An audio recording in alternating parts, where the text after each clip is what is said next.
Hey guys, this was a fun, very fun game for me to play. This is a free-for-all against 3 hard AIs. This is actually one of my warm-up matches I was playing today, and I was having some fun.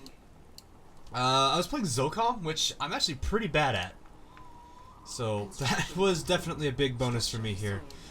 So I didn't know what the other 3 teams were, so as you saw, I quickly saw there I made a watchtower defense and sold it off so I can get a scout unit right off the bat.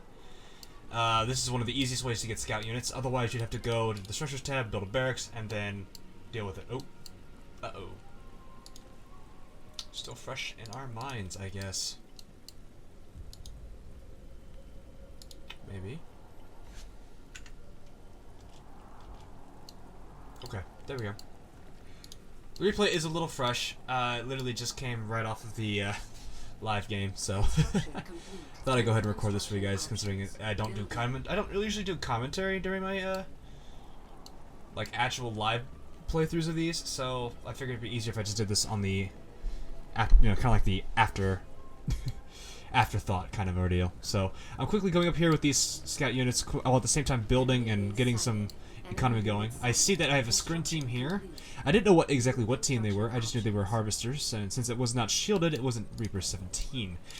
If you're quick enough, you don't need to actually see the full base to figure out what team you're up against. If you can kind of deduce what your faction is that you're up against based on like some of the tech structures. So for example, the War Factory and Barracks will say what type of vehicles, and for GDI factions, you'll be able to tell what type of team they are based on their harvesters as well.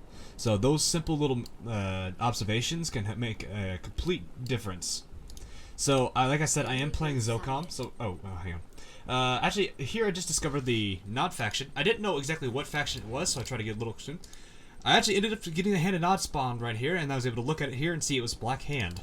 So that gave me a huge heads up right on the way, since my faction Zocom is a very air-heavy team, whereas Black Hand has probably one of the best anti-air units in the game. I decided to get these guys out of here before the Confessor Cabals cause more problems.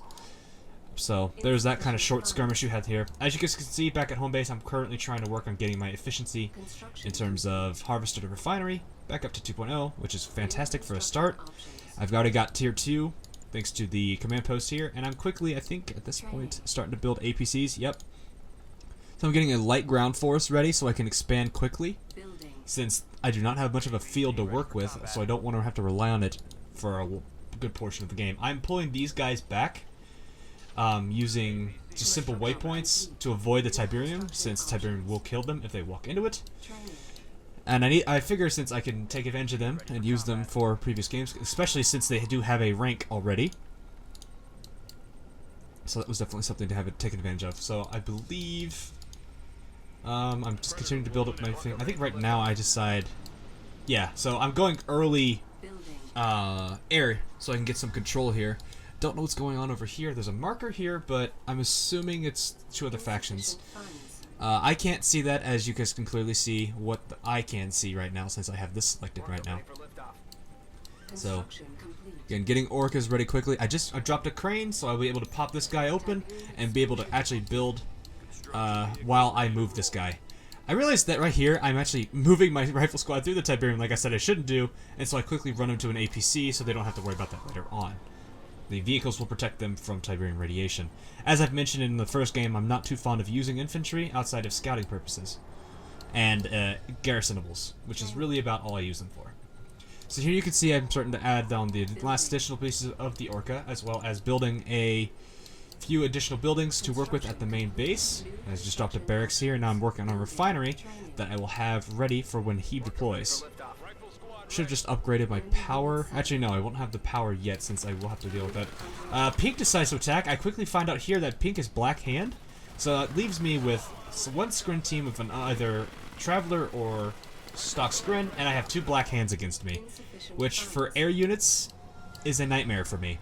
Scrin's very good at taking out air units, as well as Black Hand, so I am at a very bad loss, or at a very bad disadvantage right now off the bat with me being a very air-heavy faction. I just noticed that my Thing is open, so I pop him open and drop down my first refinery. I start going nuts. I'm quickly building infrastructure, getting resources ready to go. Something is clearly going on here. That looks interesting to watch. I'm not actually supposed to be able to see that, so you won't see that if I were to actually play that right now. So if I were actually playing, you wouldn't be seeing half of these blinkers that are appearing in random places. Kobe, please. So, yes, Kobe-kun has interrupted the recording, funny enough. I'm gonna quickly handle a few things real quickly here. Construction complete. Our base is under attack. Construction Here. So, sorry about that, guys. So, I'm dropping some defenses down up here just to kind of quickly get a foothold and get some establishment here. Especially since I'm fighting basically a front with 2 armies. I got green above me to the north and pink down me below on the south. Definitely going to be an interesting fight to hold, but I do manage to hold it and start playing the game of counters here. As you can see, I'm quickly massively, I should say massively, quickly expanding my base, just trying to get more resources, trying to get more ground control, get more control. I see that this purifier is here, and I got lucky and was moving these orcas over there to help support. And so as soon as that purifier walked into frame, I was like, oh, perfect, I have a target for these things. These guys head over here and quickly clean up this nice purifier. No problem. He is out. Goodbye. As you can see, continuing to build more base, getting power, getting resources. I don't have much yet in terms of resources. You can kind of start to see that I'm able to massively produce and have no problem with getting buildings up, getting another refinery is about to be dropped, I think right here if I remember correctly. Not sure how long from now, but as you can, it should be done with building refineries at this point. I actually just moved over my 2 harvesters from here since this field is now empty, which is a very, very scary thing to deal with.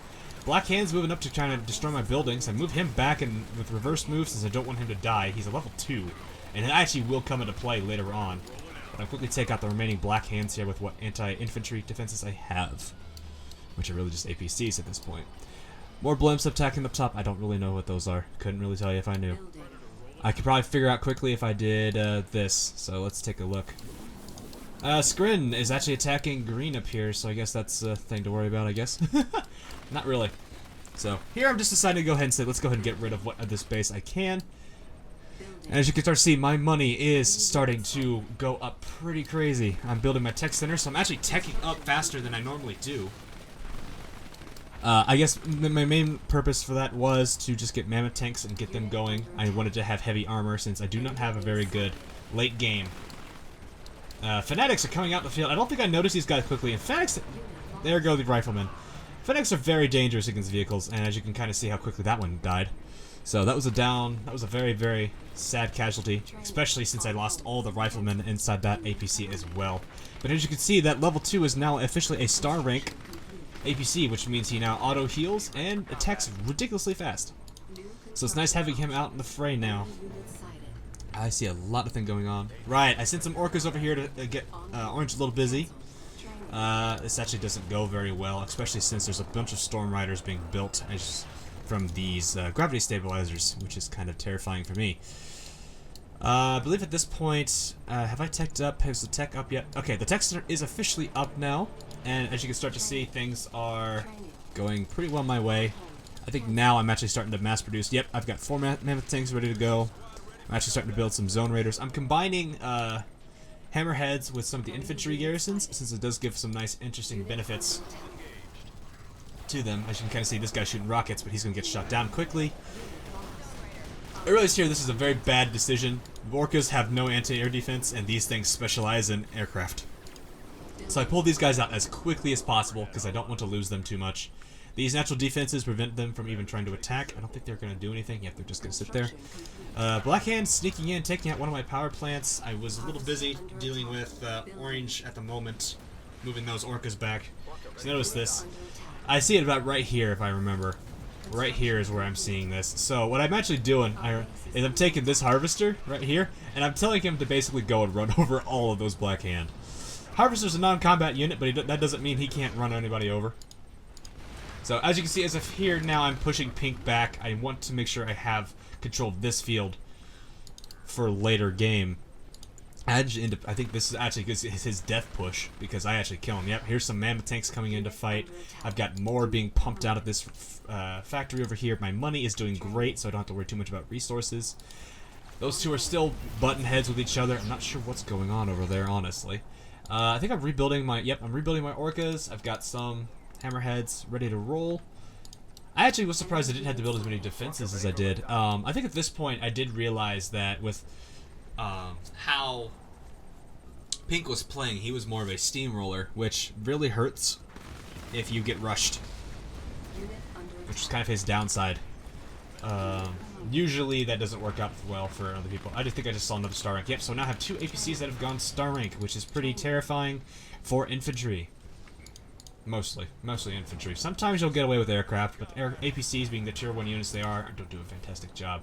So I see there's a lot of fighting going on, but I'm not sure exactly why yet.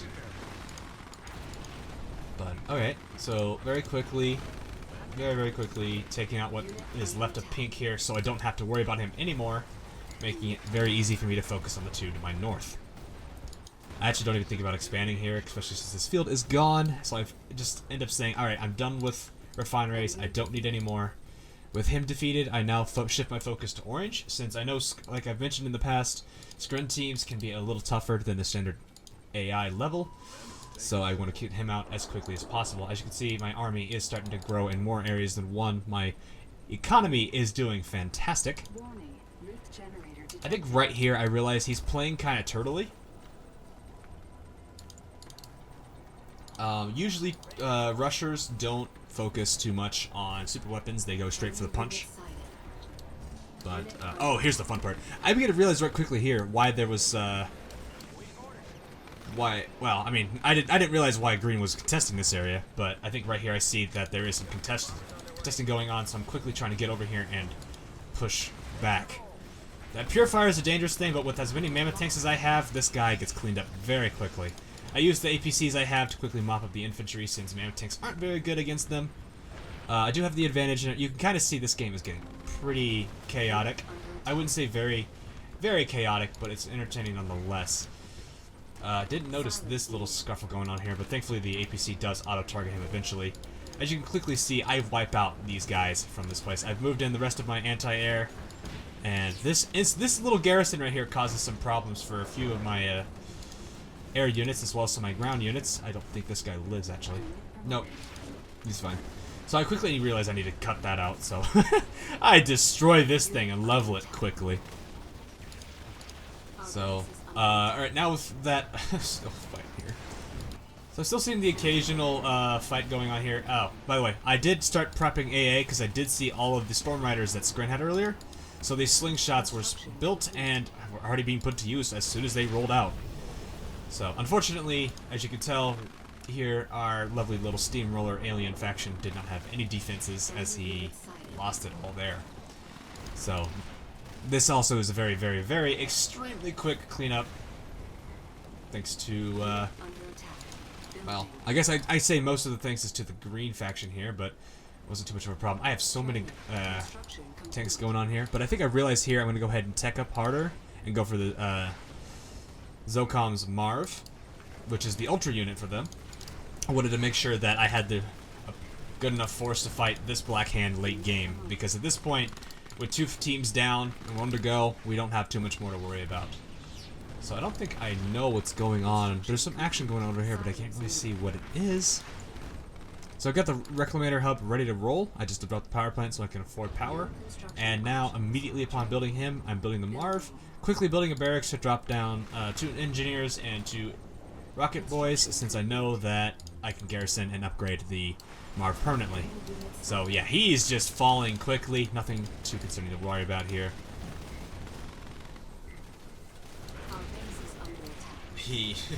There's not really much else to say for Orange here. He's pretty much gone. Green's starting to make some pushes. Well, if you consider that a push, I guess. They all died by one of my air defenses.